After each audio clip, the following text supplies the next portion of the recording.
Hey guys, and welcome to the Team FitLife call. I'm so excited to have our guest here. This is one of my good friends, Krystal. I've known her for years. She has been a coach for a long time. We used to see each other all the time at different Camp Do More events, I believe. Every time we saw her, her hair was kind of a different color, and that's why we loved her. No, I'm kidding. But we've known each other for years, and she is not only a consistent coach, but her story is amazing. It inspires my heart. I'm welling up thinking about it because her and I've shared some similar things. We've been single moms together.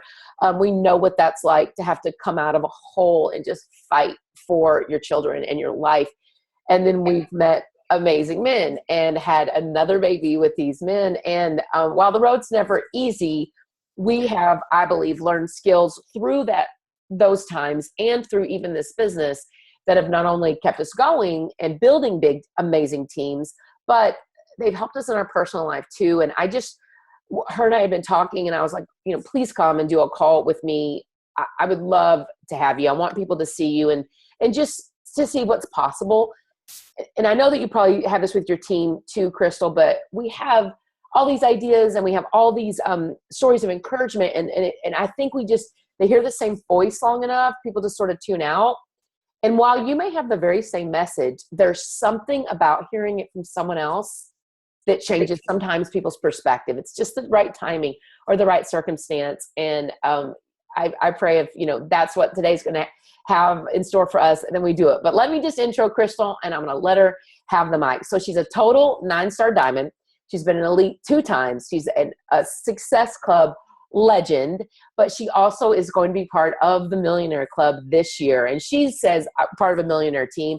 And we are. I mean, it's not just like you, I'm a millionaire. I mean, it happens due to many, many, many people. And I love it that she said we'll be part of a millionaire team this year. But without further ado, please let me introduce Krystal. And I'm not saying her last name because I'm frightened of it, because I'm going to screw it up. It's Krystal Bland forever, which is, of course, as you can see on her Zoom. But why don't you begin by telling us how to say your last name perfectly? Krystal Karmatz. I know. I went from bland to Karmatz. Yes. Yes. Karmatz, that's actually not that difficult, but I kept saying it out loud, and I'm like, I know that's what it sounds like, but I'm going to mess it up. So I thought I would let you have it. All right. Go for it, Krystal. I should just change it and just call myself Krystal Lee, because that's my middle name, just Krystal. Yeah, that's great. Or maybe just be like Cher and just be like Krystal. Yeah, just Krystal. I only need a first name. Why not? I know, totally. All right, I'm going to mute me. Thank you so much again for being on, and take it.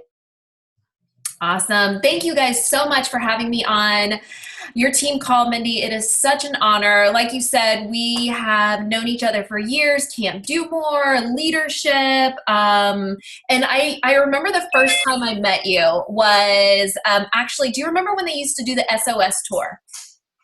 Do you remember that? It's when MJ Durkin, I'm so sorry I'm getting a call. I had to mute it really fast.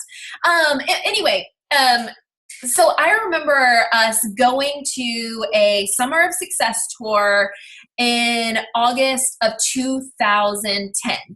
And I had signed up as a coach in January of 2010. I had done nothing from January to August. I would be active, I would be inactive. I just didn't understand the concept of being a coach. I didn't do trainings, I didn't do anything. But in August of 2010, Shalene Johnson and Shanti were going to Dallas, and they were going to work out. And I was like, "Ooh, I'm going to go. I'm so excited." I get there, I work out, I have a blast. They're talking about this CEO that's going to get up and talk. And I'm like, CEO? Okay. I just didn't even know who he was. And then I saw this short guy get on stage, and I'm like, "Who's that?" And they're like, "That's Carl Deichler." And I'm like, "Oh, I didn't even know who he was." And anyway, I remember Mindy getting up on stage, and she shared her story, and something came over me. I had this aha moment. And then other coaches got up and spoke.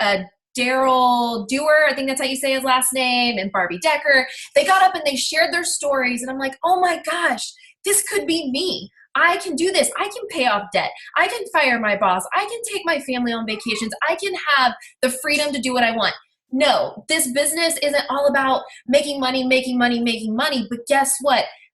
that financial freedom gives you the freedom to put your mind and your body and emotionally, physically, spiritually, you can put yourself in a place that is free, and you can spend the time you want to spend with your family, and you can do the things that enrich in your life, and they just make your everything richer. Anyway, I'm kind of babbling on, but I used to be that mom that didn't know if I could pay for diapers at the grocery store. I used to be that mom that could not put more than $10 of gas in my car at one time. I know the struggle. I know what it's like to begin this business and work full time. And when I signed up, my daughters were 2 years old and 4 months old. My hands were busy. And I would work 40 to 50 hours a week. So I understand right now, if you're in that position where you're just like, I don't have the time, I don't have the energy, I don't know what to do, take a deep breath. Number one, you got an amazing leader. Number two, you don't recreate the wheel.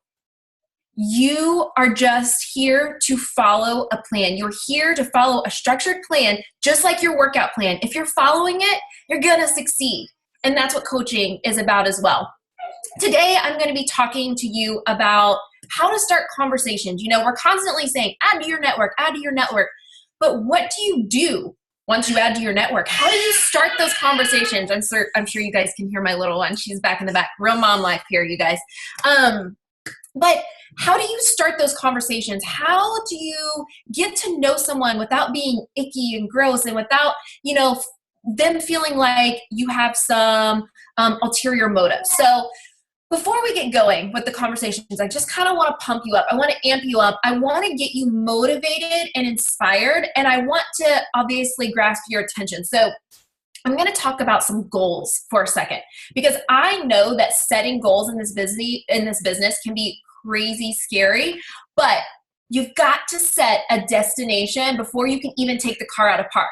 You have to know what direction you're going in and how you're going to get there.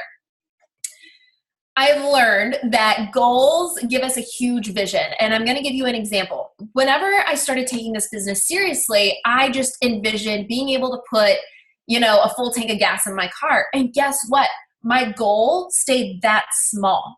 I had to start dreaming big, and I had to start making bigger goals that scared me. Setting goals, big goals, they're going to make us feel confident, empowered. They're going to make us feel like a leader. They're going to make you feel like you're possible. One of my favorite personal development books about setting goals is by Brian Tracy, called Goals. And if you have not already read it, I would 100% pick it up, read it, listen to it, because it's going to make you think outside the box. It's going to make you feel, like I said, possible and capable. It's going to make you take from setting comfort zone goals to looking at the bigger picture. Goals are that very first step into getting everything you want, but faster.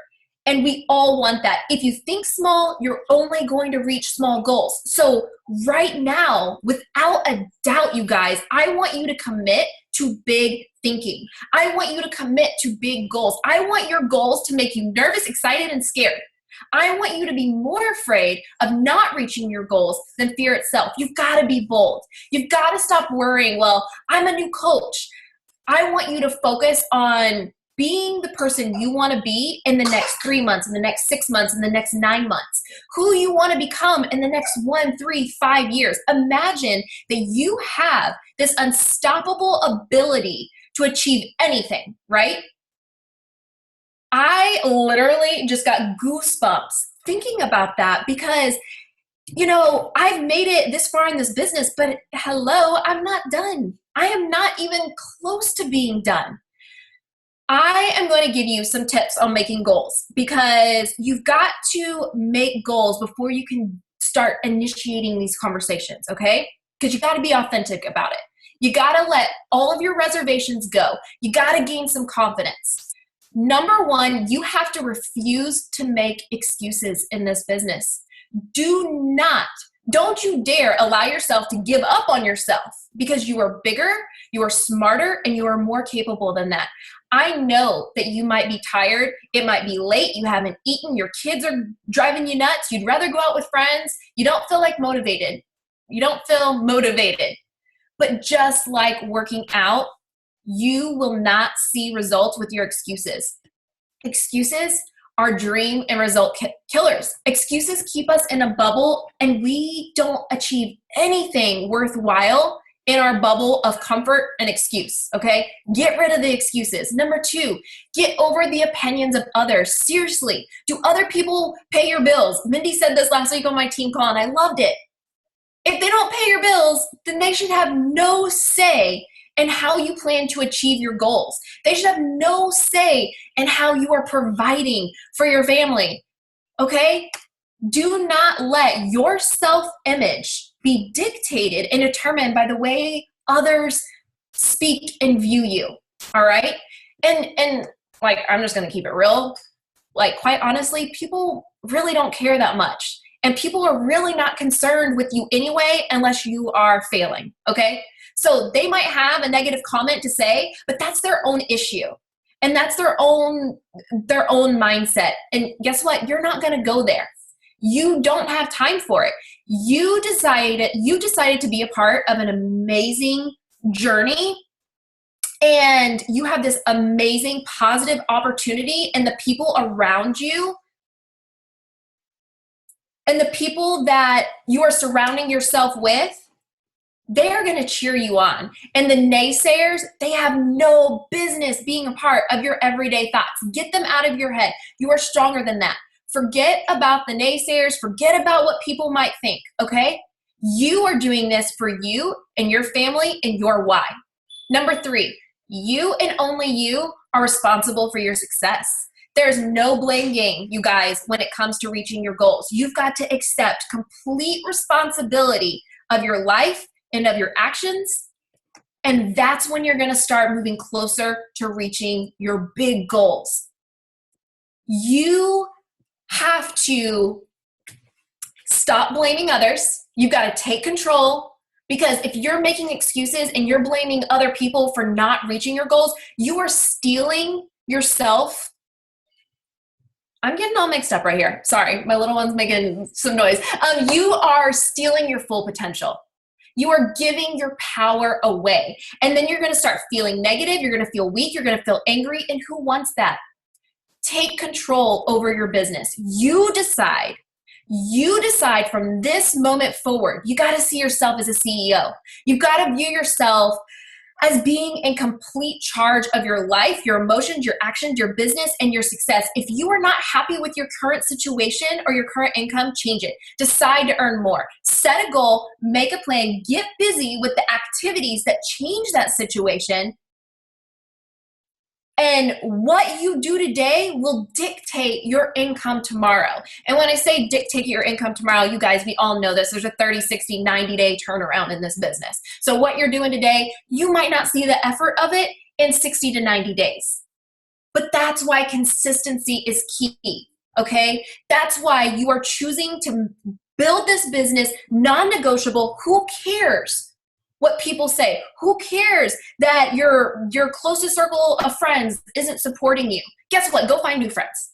I'm just saying, you've got to keep that mindset of, I'm going to do whatever it takes. My back is against the wall, and I'm doing this for me and my family. So with all of that being said, I am going to go ahead and start giving you the meat of this training, because one of the most important parts of building this business is obviously building your network. But then what do? You're adding people. You've got people on Facebook. You got people on Instagram. You got people across all these social media platforms. But how do you talk to them? How do you initiate a conversation without them thinking that you are going to try to sell them something? I'm going to tell you right now, if you have only messaged 5 people one time, you have not done your due diligence, and you really haven't tried yet. You've got to be consistent with your follow-ups. And I don't mean every day, but yeah, if someone tells you that they don't have the money, or there's a situation where right now it's just not time, they can't sign up, I'm going to put them on my follow-up list for the next month. I'm even going to be following up with people from 6, 9, and 12 months ago.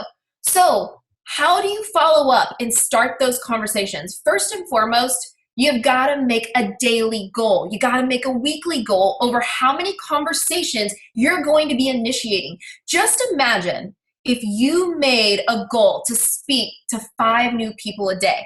That's 35 new conversations a week. Or what if you spoke to 10 new people a day? That's 70 new connections a week. And that's not even mentioning Beachbody or a challenge group. That's just initiating conversation. I'm talking about just being a normal human being that's complimenting others, being a positive light in someone's life, and not leading with the intentions of presenting the business, because people can see right through it and it's icky and it leads to unsolicited information. Don't do that. So even if you don't have to make a sale, you are being a successful inspiration in people's lives. You are getting on their radar. You are letting them know that you are thinking about them. Okay? So here we go on how to make the move, how to initiate conversation. Okay? Number one of the best things you can do is encourage someone based on their status. I'm basically talking about Facebook right now. Okay? Encourage someone based on their status. You've got to be authentic. You have to do this without expectation. Get it in your head that you are here to change lives and you are changing their views. You are encouraging them to be better. And all of this needs to be done through personal message. They need to see that one-on-one contact, okay? So you're encouraging someone based off of what they posted on Facebook. You can go and like it, you can comment it, you're getting on their radar, then you go and you send them a personal message. Number two, think of someone and send them material of value. I do this all the time as a follow-up, okay? Go to Pinterest and find a recipe, or go to BuzzFeed and find an article and send it to someone and let them know that you thought of them when you read it. Be social. So for me personally, I go to Pinterest. If someone that I'm talking to has told me that they're looking for healthy recipes that are family friendly, and I've introduced them to a challenge group, right now is a bad time for them.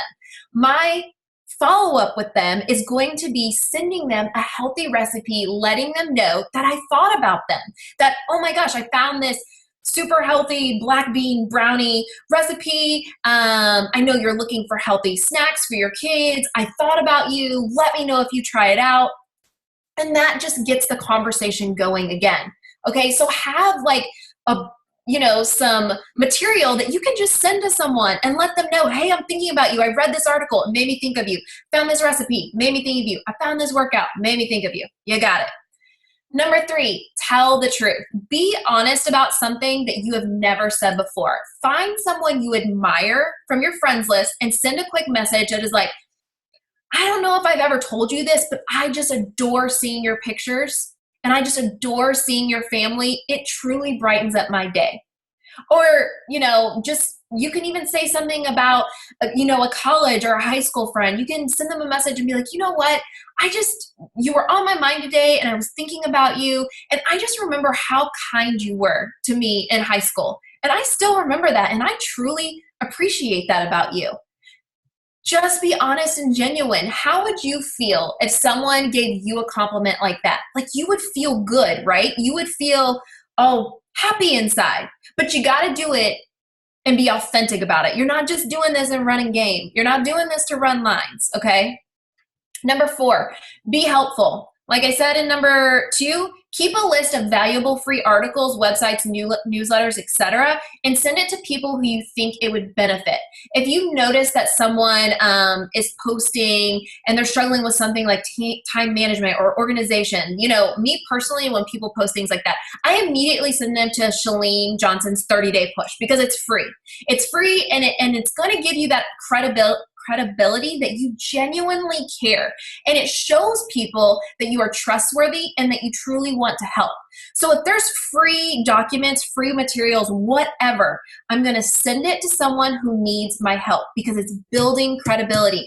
I'm not just here to help people, to have people buy a challenge pack, pat them on the butt and send them on their way. No, it's so much more than that. And you've got to get in that mindset. You've got to have that paradigm shift that it's not just about hitting Success Club. It's not about just getting to Diamond. You are here to change lives. You are here to impact someone's life so much that they are able to have a completely different mindset about themselves, about their situation, okay? Number five, Compliment and mean it. We love compliment. People love compliments. Make others feel good. Tell them that their profile picture is gorgeous and that you love their hair, and then ask them what product they use for their hair. Start a conversation with a compliment, and it's amazing how much more quickly people will respond. They're more willing to respond when you are paying forward that genuine compliment. Number 6, be an ear. Just ask someone how their day is going and listen. You got to zip and listen. Make it about them. Be a soundboard. Not only is it going to make their day better, but it's also giving you amazing insight on what they could possibly be struggling with. Number 7, gratitude. Show gratitude to someone on your social media. Let them know that they have inspired you or motivated you or made you laugh. Plus, this helps you get in the right mindset that you have so much to be thankful for. Okay? Like I said, it's a paradigm shift, you guys. You've got to get out of the mindset of, I need a success club, I need to get to Star Diamond. I personally think it needs to be, how many people am I going to help this month? Do it for the mission, not the commission. Yes, this is a business. Yes, what you put in today turns around in 60 to 90 days. You are going to build a more solid foundation if you're building it off authenticity and being genuinely interested in helping other people. You know, I've been there, you guys. I have struggled. I have faced many demons in my life. But I get up every single day and I think, you know what? If Janelle would not have presented that business to me, I think she presented it in December of 2009 or something like that, where would I be? What would I be doing right now? Would I still be 60 pounds overweight? Would I still be living in Section 8 housing? Would I still be, struggling? I still struggle now, but I have a different mindset. I am able to take on those struggles in a much different way. So, you guys, these are just some ideas on how you can start initiating conversations that are genuine and they're not awkward. And yeah, it's going to push you outside your comfort zone and it's going to make you feel a little uneasy, but you won't get to your goals and your dreams staying complacent and comfortable. Our job is to help and encourage others live a crazy awesome life, physically, emotionally, financially. We want to help others see their full potential, but it starts with one conversation. Just like we made that one decision to become a Beachbody coach, it starts with one conversation.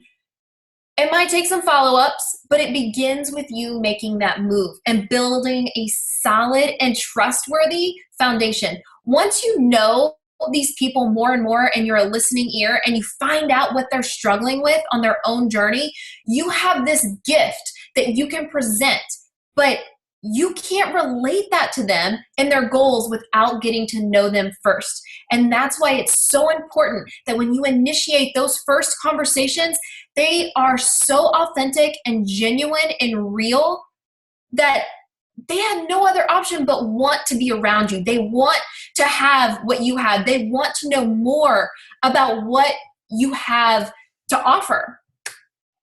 Anyway, so that is my whole training. Hopefully this was everything you were looking for, Mindy.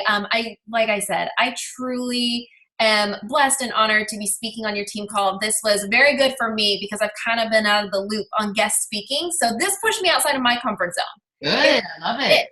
And not only that, so before I even jumped on this call, I'm just going to be honest and drop some honesty here. Before I started this conference call, I had a little bit of bad news and I was crying and I was upset.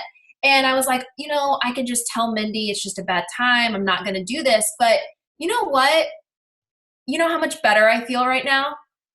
I bet. I just moved forward in my business.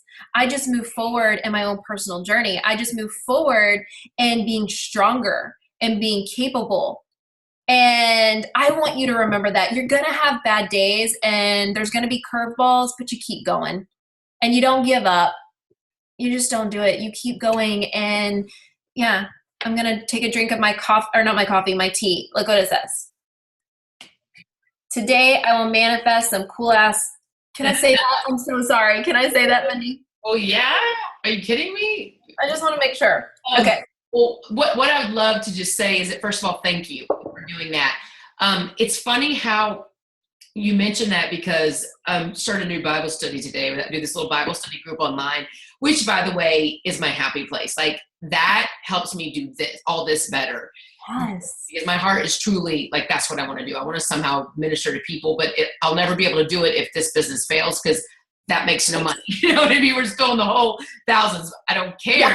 Boy, can't move forward. Anyway, my whole point is, I was reading this morning and I was thinking about all the things kind of that you've gone through, that I've gone through, and those things that we're still going through based on, this sounds really terrible, but one really cool person we have on this is a girl named Summer Coghill. So Summer, just wave real fast. Summer has the most ridiculously amazing story. You would die, Krystal. But I want to hear it. you won't even believe it. But anyway, my point is, our life and the choices we made in the past and the things that happened to us, it follows us, and it does. It's part of not only who we are, which is good, but every once in a while I feel that, oh yeah, I forgot. I was actually married before and it was horrible. And I'm like, oh yeah. And my son right now is with his dad and his grandmother, which is fine. But here's the point of this is, I think every day something is going to happen, and some days it feels heavier than others. And we have a choice every day. I'm going to step over this hurdle and keep moving. But the days that we choose to let that stop us, just like you could have called, said, Minnie, I'm sorry, something has come up. And that would have been, we would have, of course, worked around it, but I would have been sad. But at the same time, I feel like when we let those things stop us, we take a step back. Yeah, absolutely. And it's like, so many times I've had calls set up with people and something has come up and they can't make my call. And I've cleared my complete schedule. I have an hour set for them. And it's not that I'm upset with them. I'm just like, I wonder if this is indicative of the future, because if your kid is sick and you can't make it, I just question things. Oh, not like once, but the thing is, if I make a commitment, that's one thing, but I don't want to let you down. And I've got to not let, in my humble opinion, any negative forces stop me, because every little thing will try to. And I am so sad my son's not here right now. I actually had to have a phone call with my husband's wife, which was the weirdest call ever. But I'm just like, but my whole point is, every time we let those things stop us or reschedule, we're taking a step backwards. And every time, I have a home phone. I'm one of those weird people. And every time we choose to not, even though this is really putting me in a bind, and even though I know your emotions maybe when you began weren't where you wanted them to be, look what has happened because we did what was more difficult. Yeah, absolutely. So, oh my gosh. So if you would, could you just end with just quickly just telling your story? Your personal story, because I think if someone were to look at you, they're like, well, of course she's successful. She's gorgeous. She's obviously fit, and she just had a baby. How fair is that? And I think that no one knows where you've been and what you've come through and how you continue to move even with all that stuff. Yeah. So can you just maybe tell us that real fast and we'll finish there? Yeah, absolutely. So growing up, I did not grow up in the most emotionally stable environment.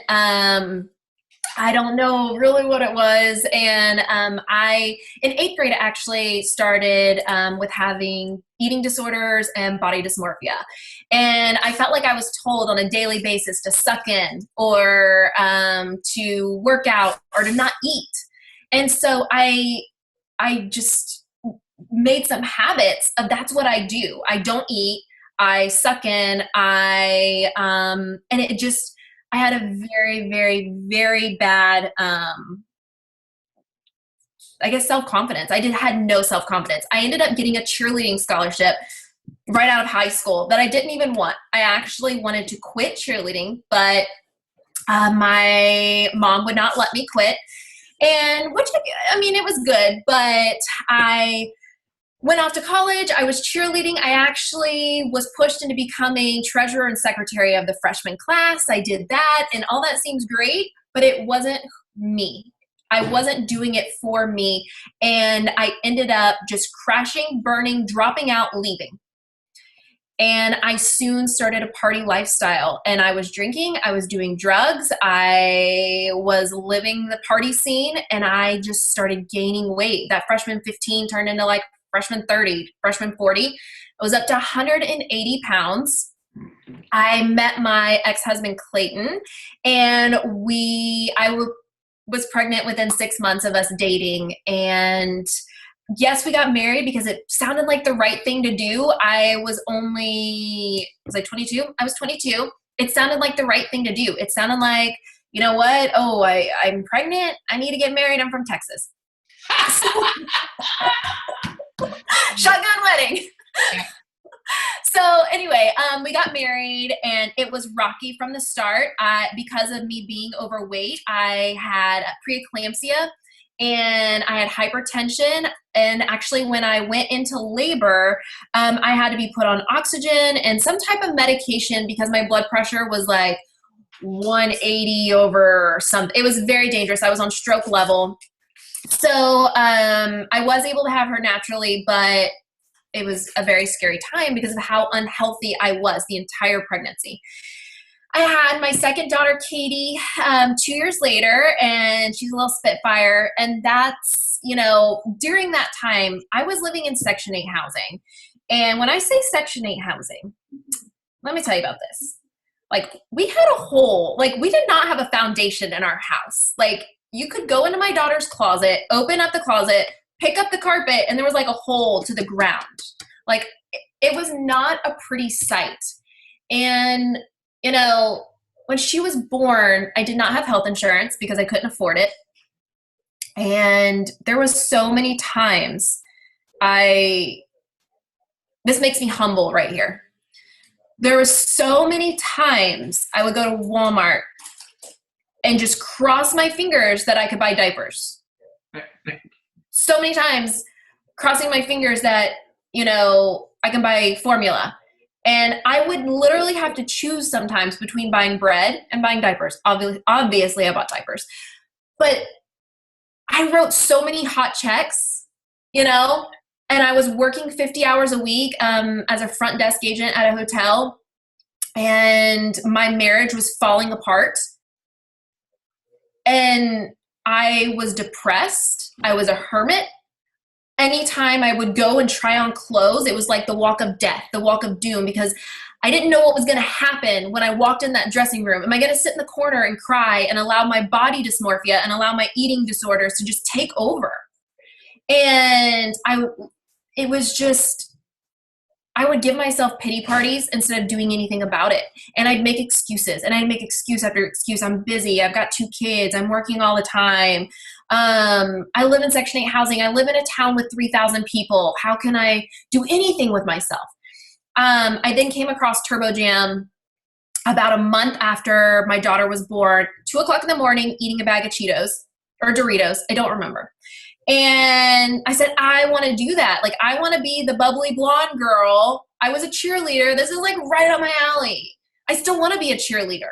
But that's what I wanted. I wanted to be happy. And everyone in that video, of course, you, Mindy, and Janelle, and Shalene, you guys, and y'all were just so happy. And I wanted that so bad. So then I became super stalker, and I started stalking all of you guys on Twitter when Twitter was still cool. And crazy enough, Janelle started talking to me, and I thought she was fake. I thought she was a profile. I didn't even believe she was real, you guys, because I'm like, there's no way Janelle Summers is talking to me right now. And we were going back and forth. She was talking to me about Turbo because I was posting about it on Facebook. No one would even like my post. I was the only one liking my post.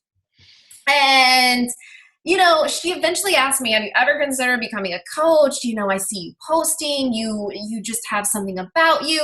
And I was scared, you guys, because I'm in a failing marriage.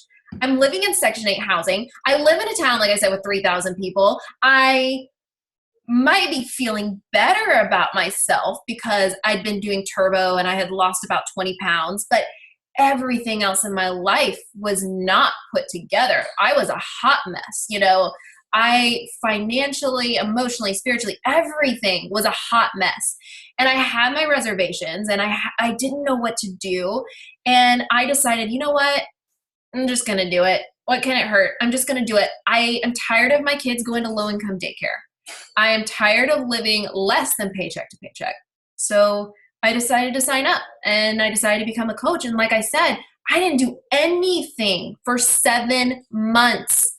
Zero. I was buying from my coach's Emerald coach. Like, that's illegal. Don't do that. But that's what I was like. And I would barely be active because it was just my Shakeology. And when I signed up, I actually didn't start with Shakeology. I was making $9 an hour. And I went to that event. My butt got lit on fire. And I just decided, you know what? I'm going to plug at this every single day. I'm not going to miss a training. I'm not going to quit. I'm not going to give up on myself. I have 2 little girls that are depending on me. I have 2 little girls that I want proud of me, that I want them to go to school and I want them to tell people about just to be, I don't know. I guess it's just that recognition of being, I guess it's my love language, of them just being proud of their mom and not being disappointed in me. So I kept plugging away, and I kept growing in myself and my confidence was growing, but I still did not tell anyone about my story. No one knew that I was in $30,000 in credit card debt, that I was in $15,000 in medical debt. No one knew these things about me. I did not tell my story until Arnold Nakaha, he asked me to share my story for Super Saturday. And I decided to share it. FedEx is here. I know. And I decided to share my story. And at that time, I was going through my divorce. And let me tell you, you guys, I realized the impact that this business had on me. My ex-husband had left for work at 6:30 in the morning. And at 7 o'clock in the morning, I had packed my car with my kids. I had packed my dad's truck with as much as I could. So I made sure to get their bed, their clothes. I got most of my clothes, my computer, and their toys. And that's what I packed. And I left just like that with 2 cars full of stuff. And I came to Austin. And that day I found an apartment and I got it. I signed it that day, put the deposit down that day. I went furniture shopping that day, not putting one thing on a credit card. Like, I realized the impact that this business was having on my life. Like, that day was such a huge eye-opener for me that I was able to leave this so super unhealthy marriage and provide for my kids without having to go backwards to credit card debt. And I was able to furnish my apartment and I was able to enroll them in a school that wasn't for low income and still have money in my savings account. And I felt so incredibly blessed that that moment was able to happen. And it's still, like, to this day, I still look back on it and I smile. I'm not an advocate for divorce by no means, but I always believe you've got to do what's healthy. And I always believe that you've got to do what's right by yourself and your kids and your family. And, I have people coming to me all the time. My husband doesn't support me. My husband this, that, and the other. I always encourage getting help first before walking out. So I don't want anyone to feel like they just need to up and jet. But, and I'm that girl that went from 180 pounds to, being able to lose 60 pounds. And I'm that girl that went from making $9 an hour to now making, $30,000 a month and going on vacation for free because Beachbody sets that up. And it's been the most amazing journey. And I am forever grateful for Beachbody and for Janelle and for Mindy and for all of my mentors in this business, if it wasn't for their leadership and if it wasn't for just following in their footsteps without them even knowing, but following in their footsteps, I would not be where I'm at today. And I don't know. That's it. There's nothing else. That's what I was hoping for, to be honest, just because I don't think anyone gets it. I mean, because they just see what they see. Yeah. And I appreciate you being honest. I appreciate you sharing that with us. I don't want to take any more of your time. I feel bad like I've taken too much, but thank you so much. As soon as this recording gets in, I will put it, you guys, on all the pages. We'll put it in the newsletter. But if you could just reach out to Krystal yourself, Instagram or Facebook, and just give her a live, out loud shout, I would appreciate it so much. Krystal, thank you. It was awesome. Thank you. Bye, you guys. Bye.